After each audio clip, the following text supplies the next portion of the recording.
Hello guys. Bharat में CSP यानी कि कस्टमर सर्विस पॉइंट का स्कोप काफ़ी बढ़ता जा रहा है। हमारे यहाँ गली मोहल्लों में, गांवों में, शहरों में कई प्रकार के बहुत सारे सीएसपी सेंटर खुल चुके हैं, जिनका काम न्यू अकाउंट ओपन करना, कैश विड्रॉल या डिपॉजिट करना, मनी ट्रांसफर करना, लोन एंड क्रेडिट के बारे में बताना, खाते के बैलेंस की जानकारी देना या मिनी स्टेटमेंट निकालना, ये सारे काम सीएसपी सेंटर पर कर सकते हैं। इसलिए इन्हें मिनी बैंक भी कहा जाता है। तो जो बैंक बीसी यानी कि बिजनेस कॉरेस्पोंडेंट हैं, जो कस्टमर सर्विस पॉइंट चलाते हैं, वो अपनी आईटीआर कैसे फाइल कर सकते हैं, स्टेप बाय स्टेप इस वीडियो में बताऊंगा। आईटीआर फाइल करते समय कौन सा आईटीआर का फॉर्म यूज करना चाहिए, कौन कौन से डॉक्यूमेंट की रिक्वायरमेंट रहेगी, आईटीआर भरते समय किन गलतियों से बचना चाहिए, वो सभी इस वीडियो में डिस्कस करने वाले हैं। वीडियो शुरू करने से पहले बताना चाहूँगा, यदि सीएसपी सेंटर वाले अपनी आईटीआर फाइल एक प्रोफेशनल टेक एक्सपर्ट के माध्यम से करना चाहते हैं या अपने कस्टमर के लिए भी सर्विस अवेल करना चाहते हैं, तो वेब ऑनलाइन सीए के साथ जुड़ सकते हैं। Web online CA income tax department से ऑथोराइज ऑनलाइन प्लेटफॉर्म है, जहां 40,000 से ज़्यादा पार्टनर जुड़े हुए हैं। आईटीआर फाइल करने से पहले आपके पास में ये डॉक्यूमेंट्स होने चाहिए, जिनमें pan card, Aadhaar card, bank statement पूरे फाइनेंशियल ईयर का 1 अप्रैल से 31 मार्च तक का, बीसी की commission report, other income details यदि है तो, और बिजनेस के एक्सपेंसेस, ये सारे डॉक्यूमेंट्स आपके पास होने चाहिए, तभी आप आईटीआर फाइल कर सकते हैं। तो चलिए वीडियो में आगे बढ़ते हैं और step to step ITR file करने की पूरी प्रोसेस समझते हैं। जब आप गूगल पे वेब ऑनलाइन सीए लिखकर एंटर करते हैं, तो आपको टॉप पे वेब ऑनलाइन सीए लिखा हुआ दिखाई देता है। आप डायरेक्ट https webonlinec.com लिखकर भी वेबसाइट को ओपन कर सकते हैं, या गूगल पे सर्च करके आप वेब ऑनलाइन सीए की वेबसाइट को ओपन कर सकते हैं। वेबसाइट ओपन होते ही आपको काफ़ी सारी सर्विसेज दिखाई देती हैं। यहाँ आपको income tax return ITR file now पर क्लिक करना है। आईटीआर भरने के लिए एक फॉर्म ओपन हो जाएगा। यहाँ आपको फाइनेंशियल ईयर सेलेक्ट करना है, जिस फाइनेंशियल ईयर की आप आईटीआर फाइल करना चाहते हैं। फिर pan card number, pan card number के बाद में अब बिजनेस कैटेगरी आपको सेलेक्ट करनी है। आप बैंक बीसी सीएसपी के लिए आईटीआर फाइल करना चाहते हैं, तो कैटेगरी में से सेलेक्ट कर लीजिए बैंक बीसी सीएसपी। उसके बाद आपको यहाँ मोबाइल नंबर लिखकर नेक्स्ट करना है। अब आपको अपनी खुद की या कस्टमर की आईटीआर फाइल कर रहे हैं, तो उसकी डिटेल्स फिलअप करनी है, जैसे नाम, father's name, mobile number, email address, PAN card, Aadhaar card number और डेट ऑफ बर्थ। ये सब फिलअप करके आपको नेक्स्ट पे क्लिक करना है। नेक्स्ट स्टेप में अब आपको एड्रेस फिलअप करना है, स्टेट, सिटी, एरिया का पिन कोड और बिजनेस कैटेगरी। उसके बाद आपको नेक्स्ट पे क्लिक करना है। अब आप जिसके लिए आईटीआर भर रहे हैं, अपनी खुद की भर रहे हैं या अपने कस्टमर की आईटीआर भर रहे हैं, उसकी बैंक की डिटेल्स आपको फिलअप करनी है, जैसे बैंक का नाम, account number, IFSC code, branch और अकाउंट टाइप, सेविंग अकाउंट या करंट अकाउंट।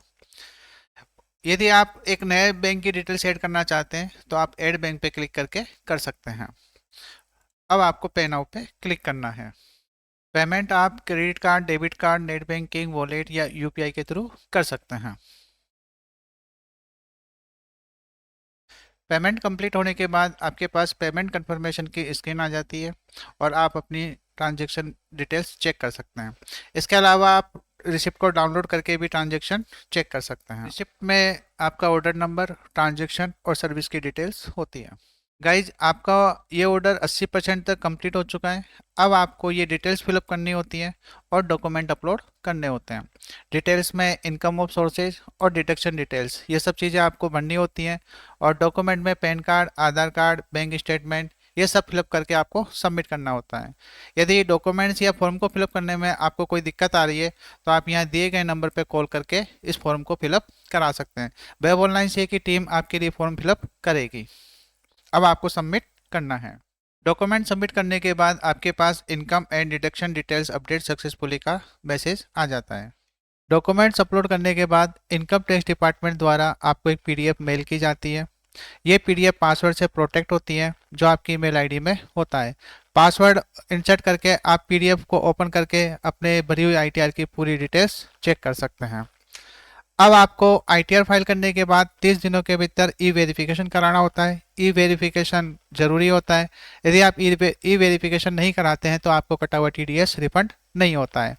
आप खुद भी ई वेरिफिकेशन करा सकते हैं, या आपको कोई दिक्कत आ रही है तो आप इन नंबर पे कॉल करके वेब ऑनलाइन सीए की सहायता से भी ई वेरिफिकेशन करा सकते हैं। आईटीआर फाइलिंग करते समय कुछ चीज़ों को ध्यान रखना जरूरी होता है। एक गलत आईटीआर फाइल करने से न सिर्फ आपको पेनल्टी लग सकती है, बल्कि इनकम टैक्स डिपार्टमेंट की तरफ से नोटिस भी आ सकता है या आपको रिटर्न टीडीएस मिलने में देरी हो सकती है। सिर्फ बैंक की आय को दिखाना, कैश इनकम नहीं दिखाना। आपको सारी इनकम कैश और बैंक दोनों को सही से दिखाना जरूरी होता है। करेक्ट आईटीआर फॉर्म का सिलेक्शन, आपको अपनी इनकम के अनुसार सही आईटीआर फॉर्म का सिलेक्शन करना चाहिए। अधिकतर जो बैंक बीसी होते हैं, जो सीएसपी सेंटर चलाते हैं, वो आईटीआर 4 का सिलेक्शन करते हैं, क्योंकि गलत फॉर्म सेलेक्ट करने से आपका रिटर्न रिजेक्ट हो सकता है या फिर नोटिस आ सकता है। अपने खर्चों को सही से क्लेम नहीं करना। बिजनेस से जुड़े खर्चे जैसे इंटरनेट का किराया है, वेतन, स्टेशनरी आदि को क्लेम करना ना भूलें। यदि आप क्लेम नहीं करेंगे तो आपको टैक्स ज़्यादा देना पड़ सकता है। और सबसे इम्पोर्टेंट, आईटीआर फाइल करने के बाद वेरीफाई नहीं करना। यदि आप आईटीआर फाइल करने के बाद में अपने आईटीआर को ई वेरीफाई नहीं कराते हैं तो आपका आईटीआर इनवैलिड हो जाता है, वो मान्य नहीं रहता और आपके पास नोटिस आ सकता है। ध्यान रखें, सही जानकारी, सही फॉर्म और सही वेरिफिकेशन, यानी कि सुरक्षित आईटीआर फाइलिंग। तो गाइज, उम्मीद है आपको ये वीडियो पसंद आया होगा। तो वीडियो को शेयर और लाइक करना ना भूलें और हमारे चैनल को सब्सक्राइब जरूर कर लें। यदि आपके कोई डाउट्स या कोई क्वेश्चन है तो आप हमें कमेंट करके भी बता सकते हैं। मिलते हैं नेक्स्ट वीडियो में, तब तक के लिए धन्यवाद।